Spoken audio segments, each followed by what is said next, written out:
They say a mother's intuition never lies, but I never imagined mine would lead me to crash my own son's wedding with evidence that would destroy everything he thought he knew about love. It started with a phone call that lasted exactly 47 seconds, I know, because I stared at my phone screen afterward, watching those numbers burn into my memory like a brand. "Eloise," came that familiar voice, smooth as silk and twice as slippery. "We need to discuss the wedding arrangements." I was standing in my laundry room, Vincent's favorite college sweatshirt still warm in my hands from the dryer. Even at 28, my son somehow managed to accumulate dirty clothes that found their way to my washing machine, a habit that should have annoyed me, but secretly filled me with purpose. The sweatshirt smelled like his childhood, like Saturday morning cartoons and scraped knees I'd kissed better 1,000 times. As Sophia's words cut through the afternoon quiet, I felt that familiar maternal protectiveness surge through my veins. "What kind of arrangements?" I asked, though something in her tone already had my stomach clenching with dread. 3 weeks before the wedding. And she was calling with that particular edge in her voice, the one she used when she was about to deliver news, disguised as a suggestion. "Well," she continued, and I could practically hear her examining her manicured nails through the phone. "I've been doing a lot of thinking about the guest list, about the energy we want for our special day. And honestly, Eloise, your presence makes me feel uncomfortable.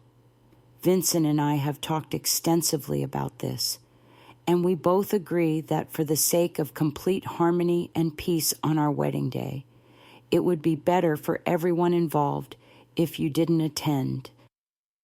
The words hit me like a physical blow. I actually reached out to steady myself against the washing machine, the sweatshirt falling from my numb fingers to the floor. In all my years of motherhood, through teenage rebellions, college heartbreaks, and career setbacks, I had never imagined being told I wasn't welcome at my own son's wedding.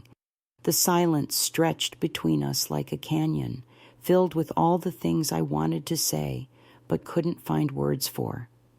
"Eloise, are you still there?" Sophia's voice carried a note of impatience, as if my shock was inconveniencing her schedule. "Yes," I managed, my voice barely above a whisper. "I'm here." "Good. I knew you'd understand. You've always been so reasonable about these things. We'll make sure to take lots of pictures, of course, and maybe we can all have dinner sometime after the honeymoon, when things are less intense." I wanted to scream. I wanted to demand an explanation, to insist she put Vincent on the phone, to fight for my place in my son's life. Instead, I heard myself say, "All right, just one word," spoken with a calm I certainly didn't feel. But as I hung up that phone, Sophia had absolutely no idea she had just awakened something fierce and unstoppable in a mother who had spent far too long being reasonable. For 24 months, I had watched this woman systematically insert herself into every corner of Vincent's life while carefully erasing me from the picture. It started small, subtle suggestions that their Sunday dinners at my house were too routine, and wouldn't it be more adventurous to try new restaurants instead? Then came the gentle redirections when Vincent mentioned family traditions, with Sophia suggesting they create their own memories rather than being tied to old patterns. Each tiny cut was delivered with such sweetness, such apparent concern for Vincent's happiness, that objecting would have made me look petty and controlling. I had swallowed every slight, every dismissal, every passive-aggressive comment for the sake of keeping peace. When Sophia forgot my 62nd birthday, the first time Vincent had ever missed calling me on that day, I convinced myself she was busy with wedding planning stress. when she criticized my famous pot roast at Christmas dinner, suggesting her organic, grass-fed alternative would be so much healthier for everyone. I smiled and asked for the recipe. I even bit my tongue when she told our wedding planner that ivory colors washed out older skin tones, and perhaps I should consider wearing something in a darker, more age-appropriate shade. The financial humiliation cut deepest of all. Over the past 6 months, I had quietly emptied my savings account to fund what Sophia called non-negotiable elements of their dream wedding. The exclusive country club venue with marble floors and crystal chandeliers, $18,500 of my retirement money. The string quartet she insisted would create the sophisticated ambiance she'd always envisioned, $400 or $200 from my emergency fund. The imported European flowers that supposedly held deep sentimental meaning from her childhood travels $6,800 that I earned working double shifts at the medical clinic where I'd been a receptionist for 12 years. Every invoice had my name on it. Every payment came from my account. Yet somehow I was the one being dismissed as an inconvenience to their perfect day. I had stretched my fixed income to its breaking point to give Vincent the wedding I thought would make him happy, only to discover that my presence at that wedding was considered a threat to their harmony. But it was the casual cruelty in Sophia's voice that haunted me most. There was no hesitation, no acknowledgement of how devastating this conversation would be for any mother. She delivered the news like she was canceling a hair appointment, matter-of-fact, final, with just enough false concern to maintain her image as a reasonable person making a difficult decision. The way she mentioned Vincent's supposed agreement felt like a knife twisted in an already gaping wound. Had my son really discussed this with her? Had he sat in their shared apartment, the one I'd helped them furnish, and agreed that his mother was too much of a disruption to include in their wedding? The possibility that Vincent knew about this conversation and hadn't protested made my chest feel hollow with grief.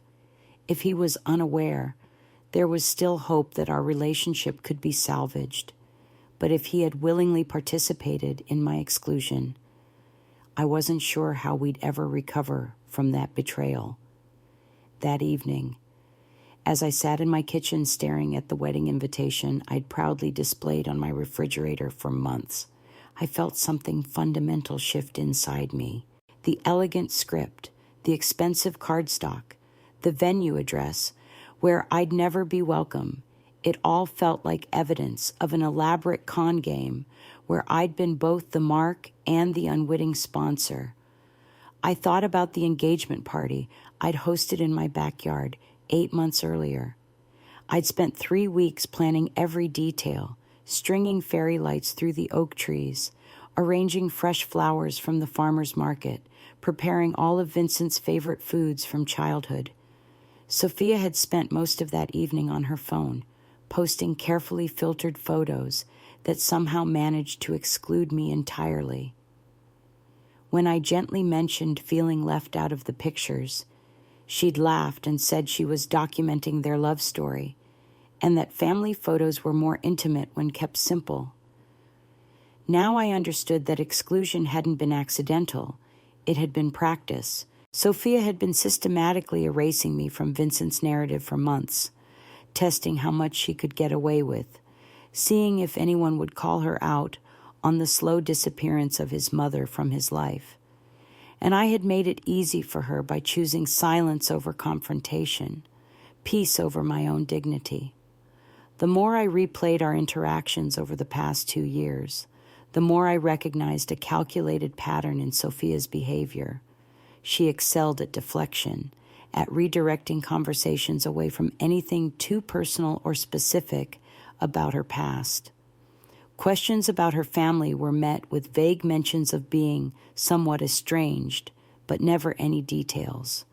Inquiries about her education or previous relationships prompted responses about complicated situations, and her preference to focus on building our future together.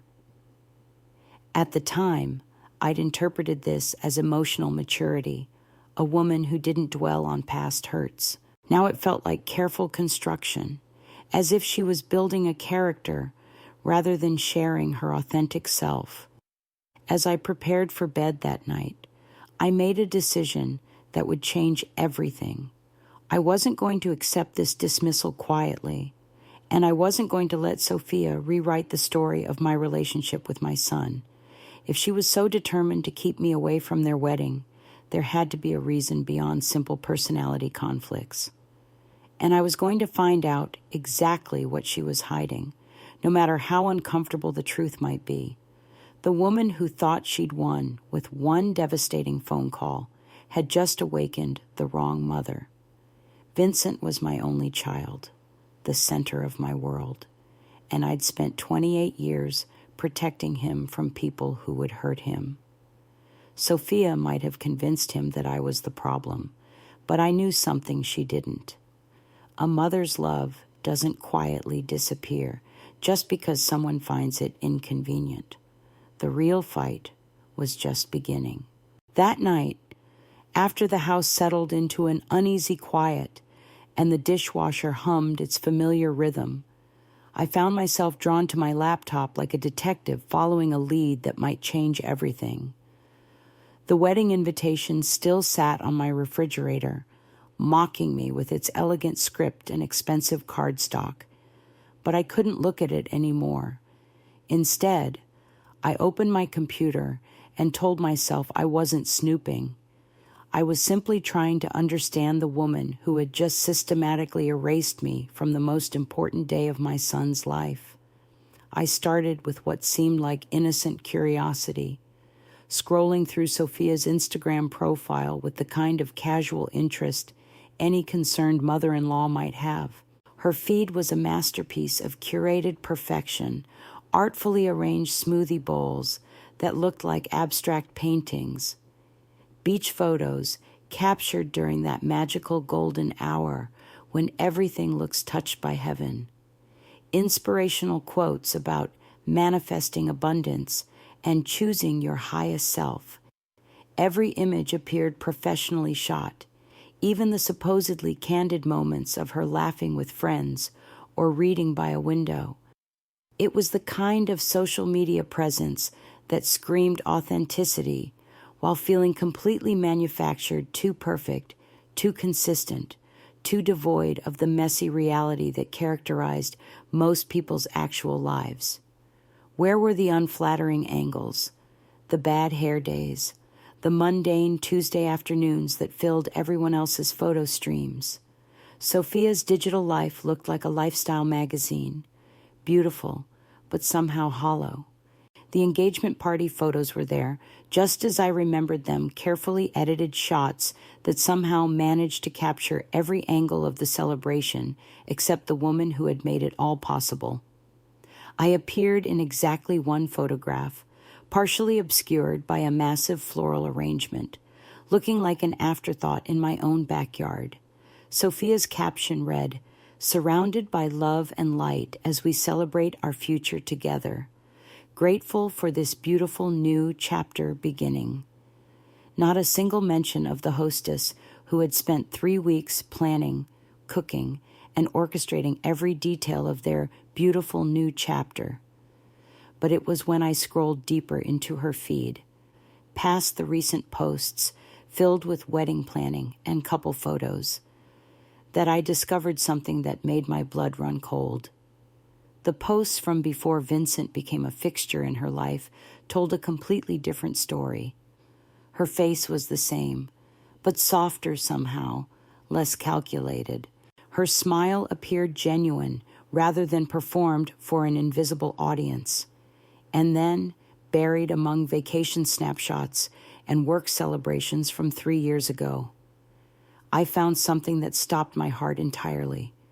The photograph showed Sophia in a simple white dress, nothing obviously bridal, but close enough to raise immediate questions. She was standing beside a man I had never seen before, someone Vincent had certainly never mentioned in all our conversations about Sophia's past. They were positioned in front of what looked unmistakably like a courthouse, their body language intimate and familiar in a way that spoke of deep connection. His arm was wrapped around her waist with the casual possession of someone who belonged there, and her head was tilted toward his shoulder with genuine affection. But it was the caption that made my hands start trembling. Forever starts today. The date stamp read June 15th, 2020, just over 3 years ago, which meant this photo was taken while Vincent was still dating his previous girlfriend, long before he'd ever mentioned meeting someone named Sophia. I clicked on the man's tagged profile with shaking fingers, my heart hammering as the page loaded. The account showed as deactivated, but the username was still visible, a Daniel Martinez photo. I immediately took screenshots of everything: the original post, the tagged profile, even the comments from friends congratulating them on their big day, whatever this was. I needed evidence before it could disappear into the digital void. The more I stared at that courthouse photo, the more convinced I became that I was looking at documentation of a wedding that Sophia had conveniently forgotten to mention. The white dress, the formal setting, the forever caption, the congratulatory comments, it all pointed to a ceremony that looked suspiciously official. But if Sophia had been married in 2020, where was her husband now? And more importantly, why was she planning another wedding without ever mentioning a previous one, determined to uncover the truth? I opened multiple browser tabs and began what would become the most intensive investigation of my life. I searched for Sophia Bennett Martinez, then Sophia Martinez, then various combinations of names, dates, and locations. Most searches yielded nothing useful, but my years working in medical administration had taught me that the truth usually leaves a paper trail, no matter how carefully someone tries to bury it. The breakthrough came when I discovered a public records website I'd never heard of before. After entering different combinations of Sophia's name and the date from the Instagram post, I finally found what made my stomach drop to the floor: an official marriage license for Sophia Marie Martinez and Daniel Ricardo Martinez, filed in Camden County on June 15, 2020. The document was clear, legitimate, and absolutely devastating.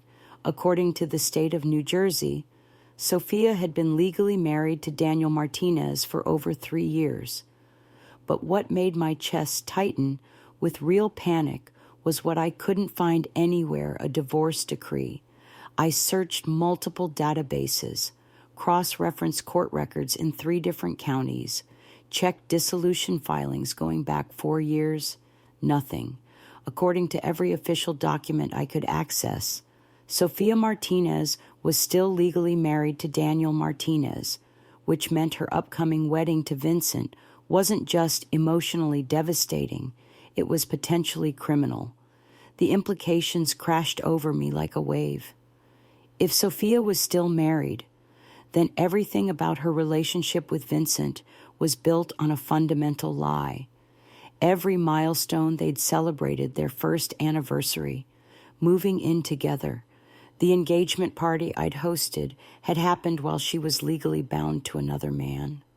The woman I'd watched my son fall in love with wasn't just secretive about her past, she was actively committing fraud. I printed everything with shaking hands: the Instagram screenshots, the marriage license, the search results showing no divorce filing. As each page emerged from my printer, I felt like I was documenting evidence of an elaborate con game where my son was the unwitting victim. How could someone accept thousands of dollars for a wedding, plan an elaborate ceremony, and never mention being legally unable to marry? The level of deception required was staggering. Sleep became impossible that night. I lay in bed staring at the ceiling, trying to construct a timeline that made sense of Sophia's behavior. She had been with Vincent for nearly 2 years, which meant she'd started their relationship while still legally married to Daniel. Every romantic gesture, every future plan, every discussion about their forever had been contaminated by this massive lie. The engagement ring Vincent had saved for months to buy was sitting on the finger of a woman who was already wearing someone else's wedding band in her hidden past. The next morning, I called in sick to work for the first time in over a year. I needed answers before I could face another conversation with Vincent about wedding preparations or venue decorations. I created a folder on my computer labeled Wedding Investigation and began building what felt increasingly like a criminal case file. Every document, every screenshot, every search result went into that folder, creating an undeniable record of deception that was growing larger by the hour. Finding Daniel Martinez proved more challenging than I'd anticipated. His social media presence had vanished completely, as if someone had methodically erased every trace of his digital existence. His Instagram account was deactivated, his Facebook page non-existent, his LinkedIn profile nowhere to be found. But people don't just disappear in the modern world. They leave footprints in employment records, utility bills, vehicle registrations, voter rolls. The trick was knowing where to look. The breakthrough came when I remembered a seemingly throwaway comment Sophia had made during Christmas dinner 6 months earlier. She'd mentioned having a really tough period in Camden County during her early 20s, describing it as a time when she'd learned to hustle and survive on her own. At the time, it had seemed like casual conversation, but now those words felt like breadcrumbs leading to the truth. I focused my search specifically on Camden County, looking for any trace of Daniel Martinez in recent employment records or public filings. After hours of methodical searching, I discovered a listing for a Daniel Martinez who had worked at a logistics warehouse in Camden as recently as 8 months ago. The employment dates aligned perfectly with my timeline, and the address was only 20 minutes from where the marriage license had been filed. When I called the warehouse, my heart was pounding so hard I was sure they could hear it through the phone. I pretended to be an old friend trying to reconnect with Daniel, and the supervisor was surprisingly helpful. "Yeah, we had a Daniel Martinez here until pretty recently," he confirmed. "Good worker, reliable, but he left kind of suddenly. Didn't give proper notice or anything, which wasn't like him. Just stopped showing up one day, around the time his wife came by asking questions." That detail made my blood freeze. His wife came by.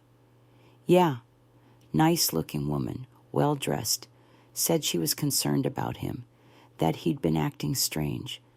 Asked a lot of questions about his schedule, his paycheck, stuff like that. Then a week later, Daniel's gone. Never seen anything like it, to be honest.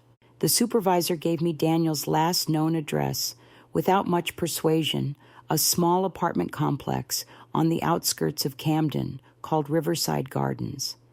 As I wrote down the information with trembling hands, I realized I was crossing a line I could never uncross. But the alternative was watching Vincent unknowingly commit bigamy while pledging his life to a woman who had orchestrated an elaborate deception. I spent the rest of that day wrestling with the magnitude of what I'd discovered. Part of me wanted to march straight to Vincent and dump everything in his lap. But I knew that wouldn't work. He was so deeply invested in his vision of Sophia, so committed to the life they were building together, that he'd likely dismiss my findings as the desperate actions of a jealous mother who couldn't accept being excluded from their wedding. The evidence was damning, but I needed more than documents and screenshots. I needed Daniel himself. If he was still legally married to Sophia, if she had somehow convinced him to disappear while she built a new life with my son, then Vincent deserved to know the truth before he made the biggest mistake of his life. The thought of confronting a complete stranger about his marriage to my son's fiancée terrified me, but the thought of staying silent while Vincent married a fraud terrified me more. That evening, I sat at my kitchen table with all my evidence spread before me like pieces of a puzzle I wished I'd never started solving. The marriage license, the Instagram photos, the employment records, the address in Camden, each document told part of a story that painted Sophia not as the mysterious woman of substance she pretended to be, but as someone actively hiding a life that would shatter everything Vincent believed about their future together. Tomorrow, I would drive to Camden and find Daniel Martinez. Tomorrow, I would either confirm my worst fears or discover I'd been wrong about everything. But tonight, I allowed myself to grieve for the future I'd imagined for Vincent, a future built on honesty, trust, and genuine love rather than carefully constructed lies. Whatever I learned in Camden would change everything, and I knew there would be no going back from the truth I was about to uncover. The drive to Camden took 4 hours through flat highway stretches that gave me far too much time to think about what I was about to do.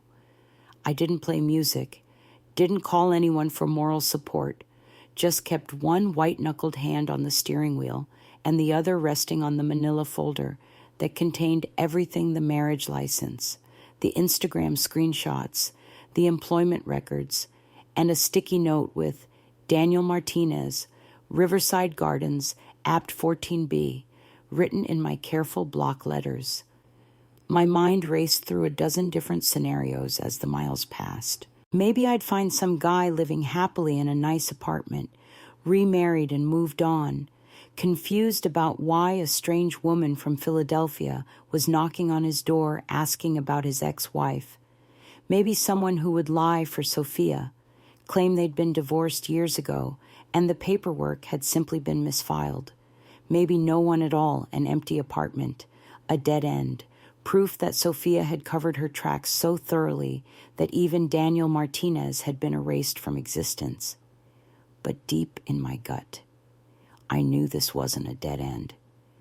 This was the crack in Sophia's perfect facade, and I'd been a mother long enough to trust my instincts when something felt fundamentally wrong. Vincent might be blinded by love, but I could see the careful construction of lies that held his relationship together, and I was about to meet the man who could bring it all crashing down. Riverside Gardens turned out to be a complex of identical brick buildings with peeling paint and windows fogged with years of neglect.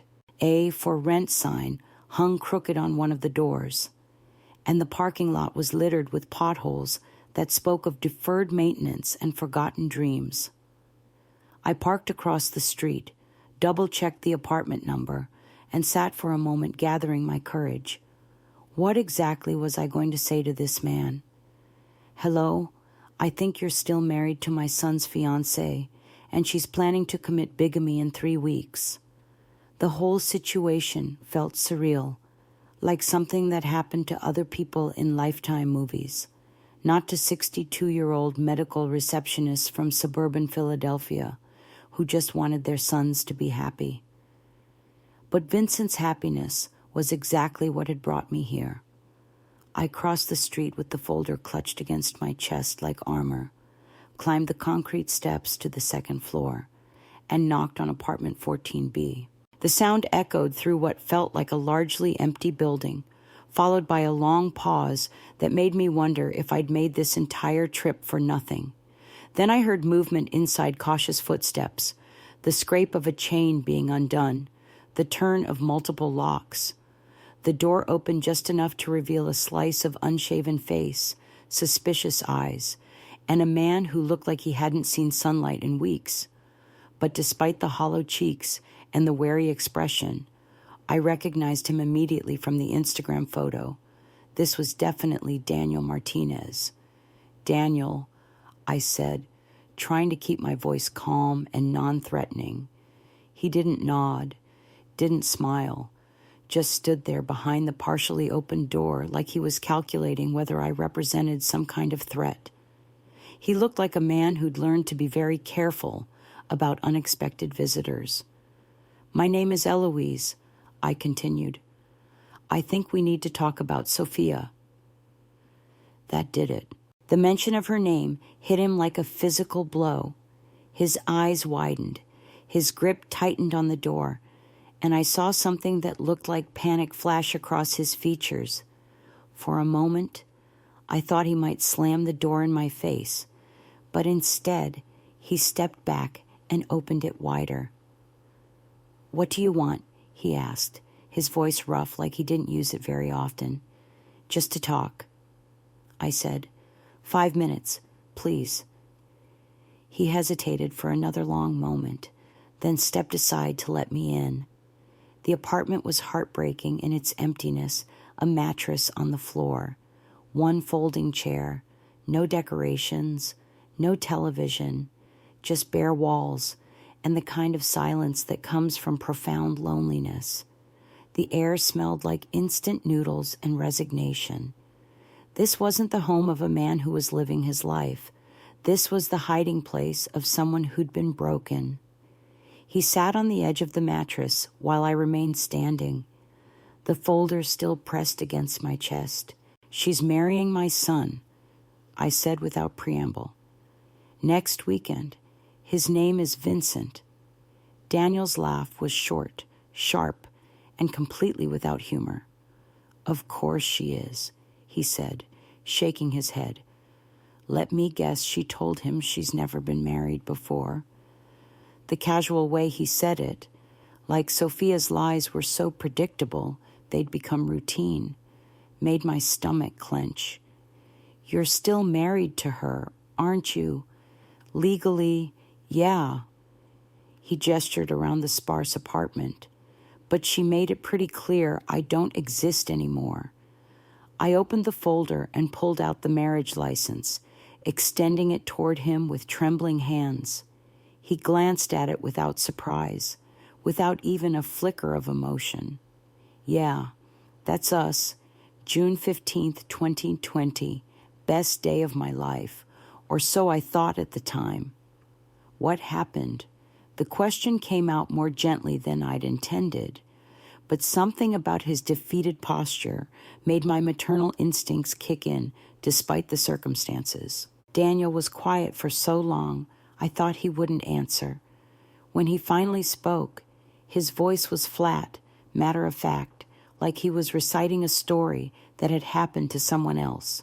She said I was holding her back, that she had plans, big plans, and a husband who worked in a warehouse wasn't part of her vision for the future. Said she'd met someone with real potential. Those were her exact words.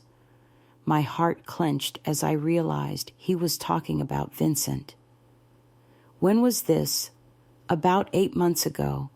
I'd lost my job, got behind on rent, was living in a motel trying to figure out my next move. That's when she showed up. He looked directly at me for the first time since I'd arrived.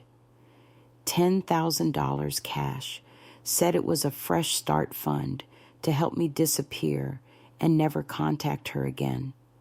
Told me if I ever showed up in her new life, she'd ruin me completely, make sure I never worked anywhere decent again, never got approved for an apartment, never had any kind of normal life. The calculated cruelty of it took my breath away. "And you took the money. Look around," he said, gesturing to the empty apartment. "What choice did I have? I was broke, homeless, and she made it clear this wasn't a negotiation. She said she was moving to Philadelphia to be with someone who could give her the life she deserved, and I was just a chapter she was closing. I sank into the folding chair, the full weight of Sophia's deception settling over me like a suffocating blanket. This wasn't just about hiding a previous marriage. She had systematically destroyed a man's life to clear the path for her new one with Vincent. Did you love her? For the first time, real emotion flickered across Daniel's face. I thought I did, but looking back, I don't think I ever knew the real her. She was always performing, always working towards some goal I wasn't important enough to understand. I was useful for a while, someone to split rent with, someone to make her look settled and domestic when she needed that image. But when someone better came along, he shrugged, but I could see the hurt that still lived behind his casual dismissal. There's something else, I said quietly, pulling out my phone to show him another screenshot I discovered during my research.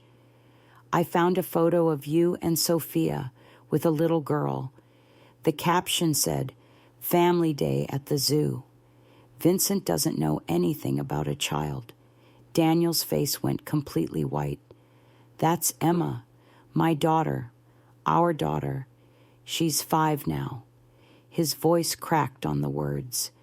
Sophia told me she was going to live with her grandmother while Sophia rebuilt her brand, whatever that meant.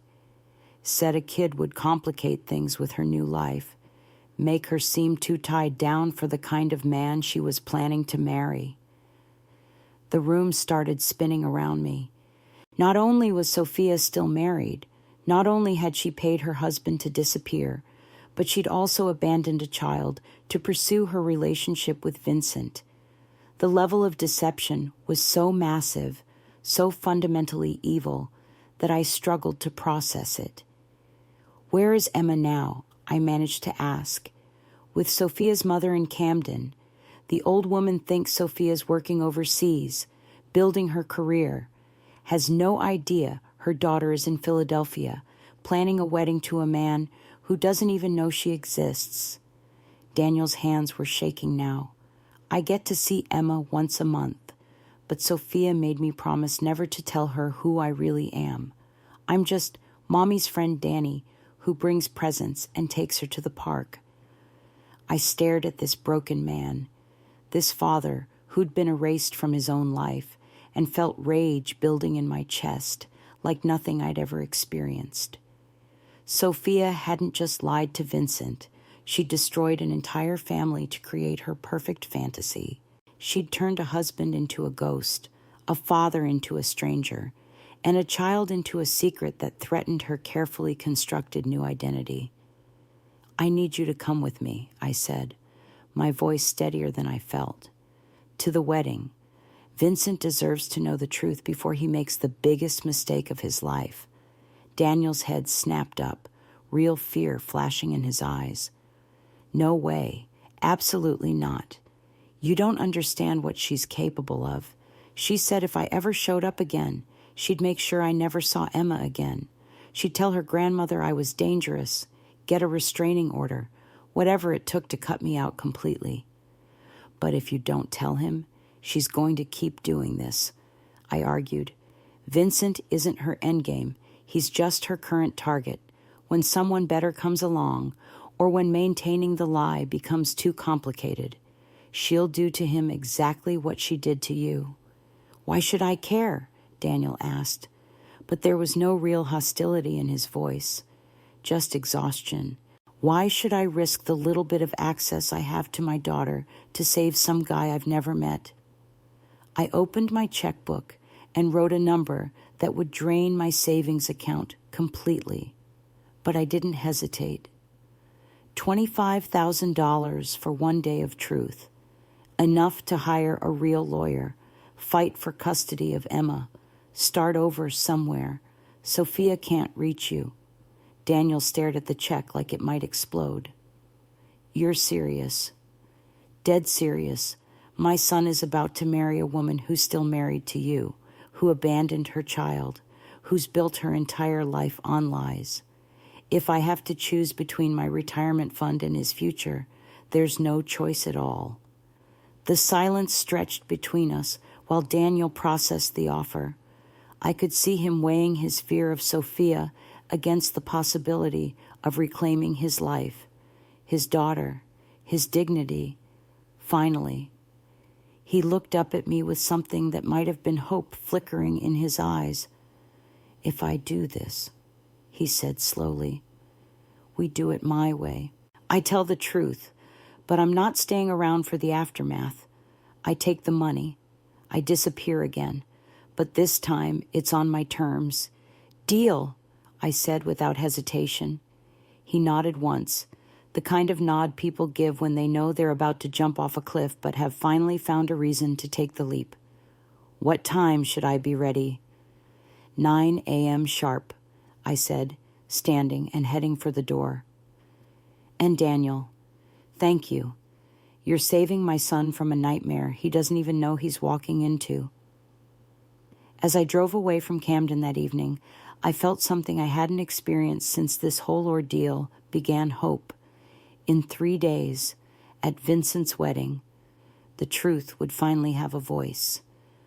Sophia's perfect facade was about to crumble, and for the first time in months, I felt like I was protecting my son instead of being pushed out of his life.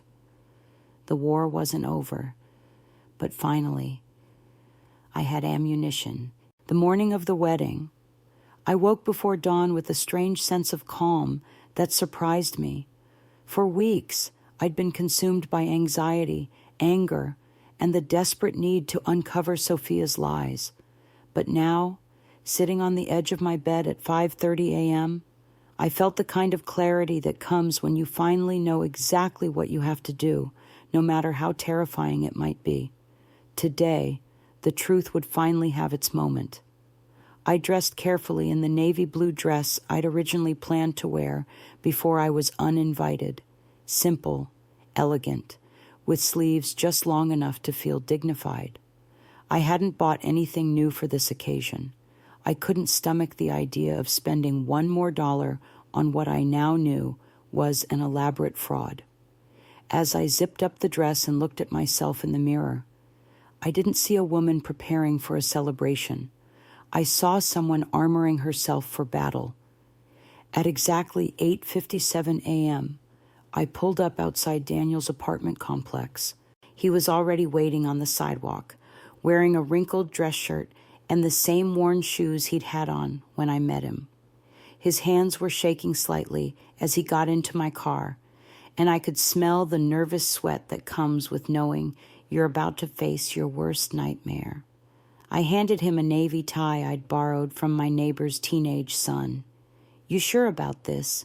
Daniel asked as he struggled with the tie, his fingers fumbling with the knot. "Are you?" I countered, starting the engine.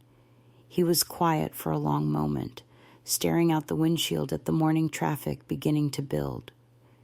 "She destroyed my life," he said finally. "Maybe it's time she faced some consequences for once." The drive to Meadowbrook Country Club took 35 minutes through winding suburban roads lined with the kind of manicured landscapes that spoke of serious money. Sophia had chosen this venue because it represented everything she wanted her life to look like: exclusive, elegant, untouchably perfect.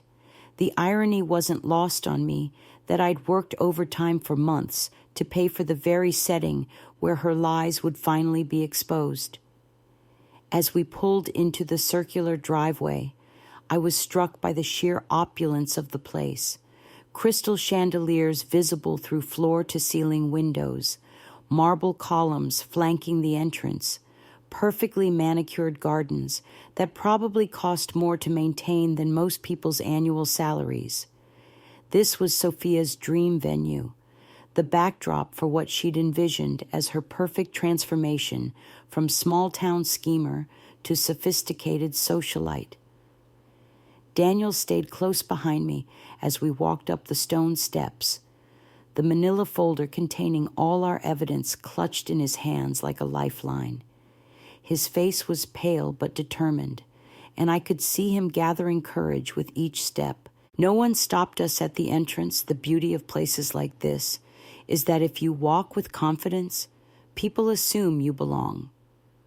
The ceremony hadn't started yet, but guests were already milling around the reception area, admiring the flower arrangements I'd paid for, and sipping champagne from glasses I'd helped fund.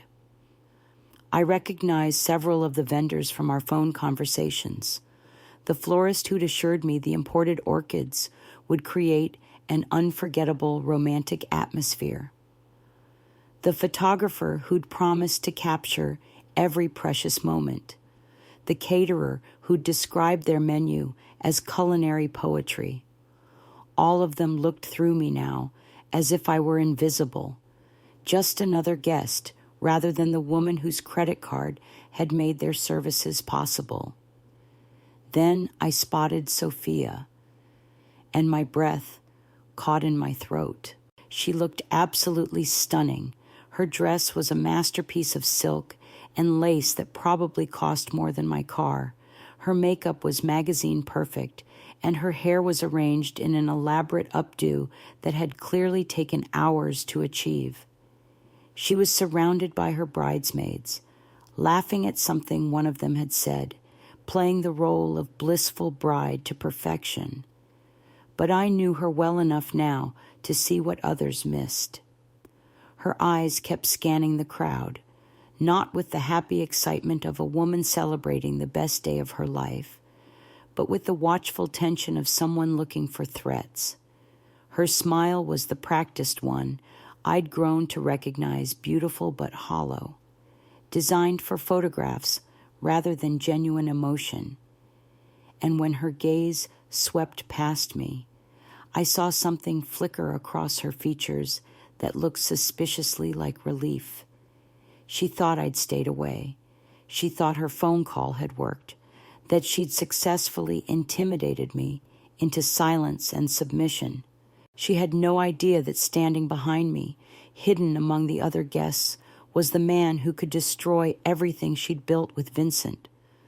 Then Sophia saw Daniel, and everything changed. The transformation was instant and dramatic. Her laugh died mid-breath. Her champagne glass froze halfway to her lips, and her face went completely white beneath her carefully applied makeup. For just a moment, the mask slipped entirely, and I saw pure panic in her eyes. She looked like a woman who'd seen her worst nightmare walk through the door. One of her bridesmaids asked her something, but Sophia didn't respond. She was staring at Daniel with the kind of horror usually reserved for natural disasters or terminal diagnoses. Then, without a word to anyone, she turned and walked quickly toward the back of the venue, her heels clicking rapidly against the marble floor as she fled. "She's going to try to run," Daniel murmured, his voice tight with old pain and new determination. "Let her try," I replied.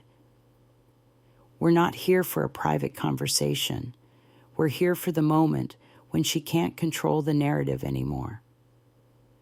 We positioned ourselves in the back of the ceremony space as guests began filing in for the main event. The venue was breathtaking, hundreds of white roses cascading from crystal stands, ribbon-draped chairs arranged in perfect rows, and a string quartet playing classical arrangements that filled the space with elegant music. Every detail spoke of impeccable taste and unlimited budget, which made what was about to happen feel even more surreal. Vincent appeared from a side door, adjusting his tie nervously and scanning the crowd with the kind of anxious excitement that every groom experiences. My heart broke. Looking at him, he looked so young, so hopeful, so completely unprepared for what was about to unfold. He'd dressed carefully for this day, probably spent the morning surrounded by his groomsmen, believing he was about to marry the love of his life and begin the greatest adventure of his future. He had no idea he was about to discover that the woman he loved didn't exist. The wedding march began, and Sophia appeared at the back of the aisle. She'd composed herself completely, her panic replaced by the serene smile she'd perfected for occasions like this. She glided down the aisle with practiced grace, her dress trailing behind her like something from a fairy tale, her bouquet held at the perfect angle for photographs. To everyone watching, she looked like the embodiment of bridal perfection. But I could see the tension in her shoulders, the way her eyes carefully avoided looking toward the back of the venue where Daniel and I stood waiting. She knew we were there, knew that her carefully constructed world was about to collapse, but she was going to play her role until the very last possible moment. The officiant welcomed everyone with the kind of warm, practiced delivery that spoke of hundreds of similar ceremonies. He talked about love, commitment, the sacred bond of marriage, and the importance of honesty and trust between partners. The irony was so thick I almost choked on it.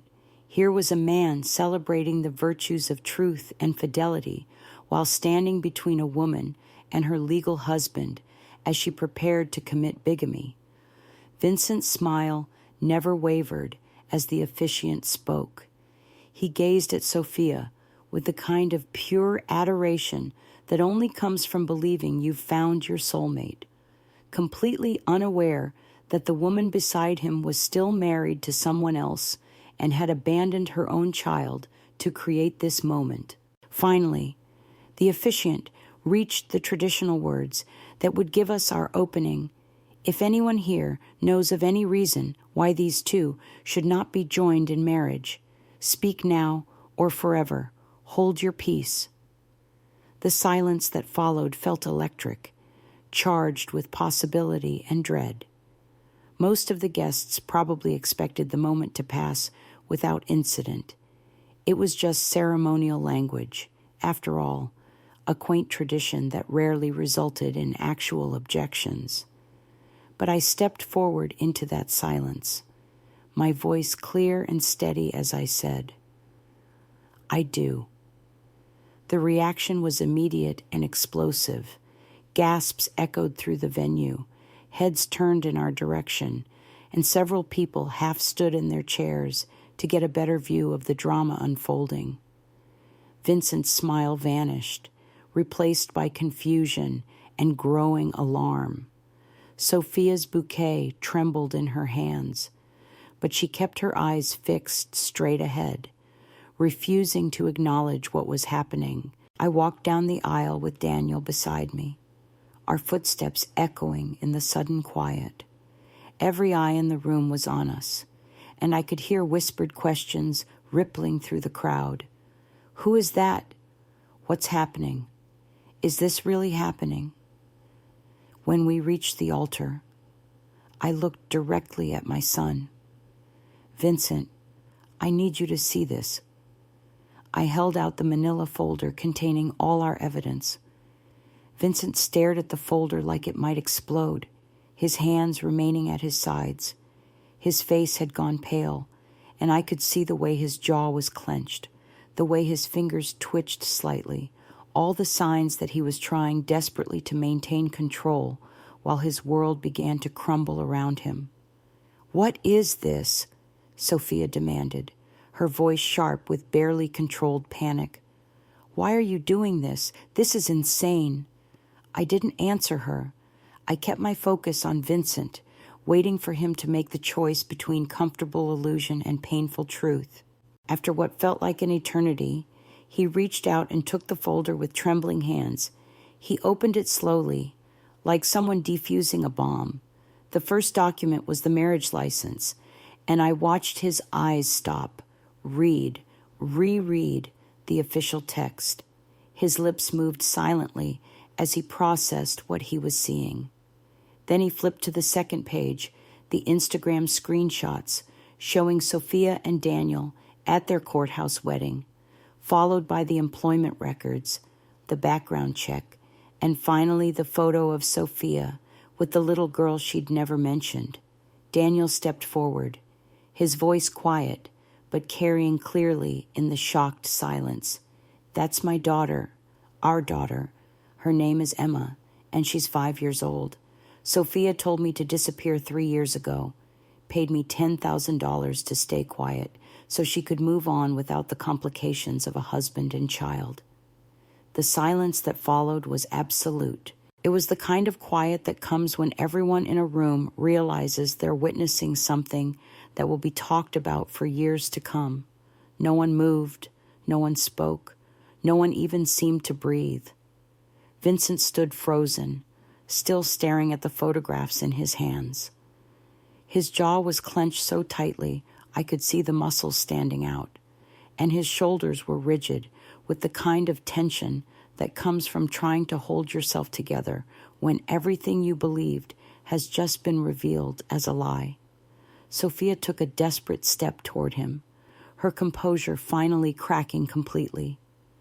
"This is insane," she said, her voice rising with panic. "He's lying. He's been obsessed with me for years, trying to ruin my life. Why would you listen to him?"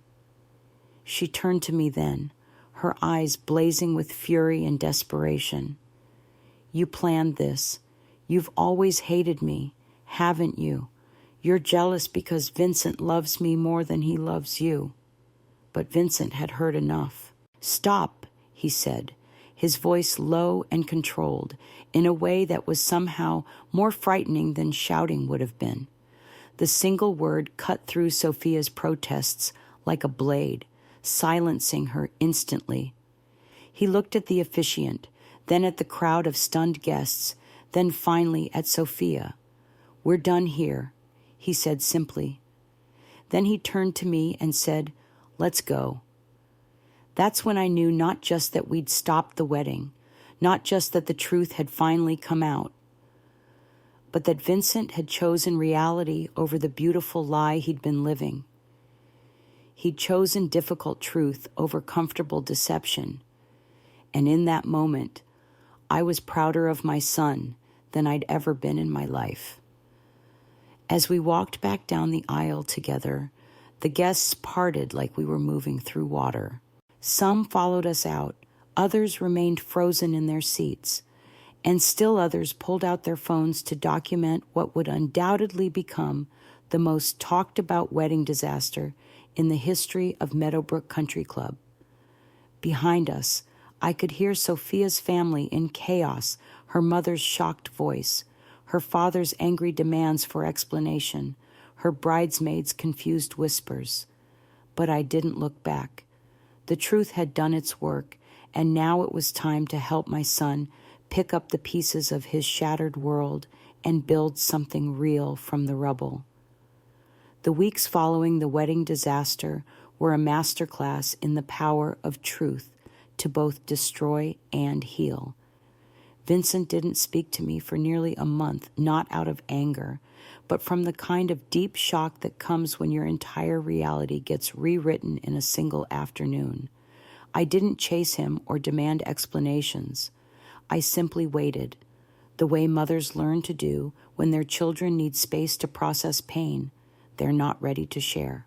During those quiet weeks, I methodically canceled every wedding vendor, reclaimed every payment I could, and watched my bank account slowly recover from the financial devastation of funding Sophia's elaborate deception. The caterer was understanding, the florist less so, but I didn't care about their opinions anymore. I was taking back control of my own story, one canceled invoice at a time. When Vincent finally called, it was to ask if I still had his old toolkit. Such a simple request. But I heard everything he couldn't say in those words, that he was ready to start rebuilding, that he needed the familiar tools of his childhood to fix what had been broken. I left the toolkit on my porch that night and listened to his footsteps on my front stairs, the sound of my son coming home to himself. Slowly, tentatively, we began to rebuild our relationship. Sunday dinners resumed. But this time, Vincent brought someone new, a nonprofit lawyer named Rebecca, who wore her hair in a simple braid and brought wine she'd actually researched to pair with dinner. She asked real questions, listened to real answers, and when she looked at Vincent, I saw something I'd never seen with Sophia, genuine contentment instead of performance. They married in my backyard 18 months later. No chandeliers, no imported flowers, no elaborate deceptions, just folding chairs, string lights, and a love built on truth rather than fantasy. As I watched them exchange handwritten vows under the oak tree where Vincent had built his first tree house, I realized that sometimes the most beautiful endings grow from the most painful revelations.